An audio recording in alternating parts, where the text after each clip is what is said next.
Une plante aquatique capable de capturer le plastique et les rhinocéros épargnés par le braconnage au Kenya, voici le flash de la curiosité proposé par la rédaction de Ça m'intéresse. La différence entre l'homme des cavernes et nous, c'est le résultat de la science.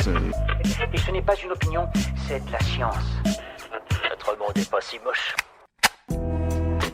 On l'appelle souvent le poumon de la Méditerranée. La Posidonie est en effet capable de capter du carbone et de relâcher de l'oxygène en grande quantité dans la mer, ce qui permet de limiter le réchauffement climatique. Mais cette plante marine qui évolue dans des zones peu profondes a une autre utilité et pas des moindres. Elle serait aussi capable de capter la pollution plastique qui ronge la mer Méditerranée. Munis de longues feuilles, ces herbiers piègent des particules de plastique au cours de leur développement. Et à l'automne, ils finissent par perdre leurs feuilles qui se désagrègent et forment un agglomérat qui, grâce au mouvement de la mer et aux marées, termine son voyage sur les plages. Pas assez nombreuses, ces plantes sont cependant loin d'être capables de capturer les 8 à 12 millions de tonnes de plastique qui sont déversées chaque année dans les océans et les mers du monde.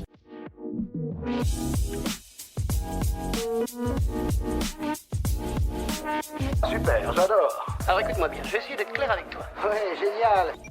C'est une première en 21 ans. Au Kenya, aucun rhinocéros n'a été victime de braconnage en 2020 selon le Kenya Wildlife Service. En comparaison, le pic avait été atteint en 2013, année à laquelle 59 rhinocéros avaient alors été braconnés. Les autorités se sont réjouies de ce chiffre, alors même que la pandémie avait fait peser des risques d'une hausse des conflits entre animaux et humains et des opérations de braconnage. Du côté des éléphants, les nouvelles sont tout aussi bonnes, puisque seulement 11 pachydermes ont été braconnés en 2020, bien loin des 384 spécimens qui en ont été victimes en 2012.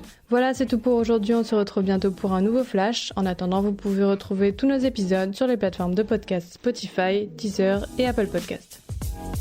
Voilà. Il ne reste plus qu'à vous remercier de votre attention. Au revoir.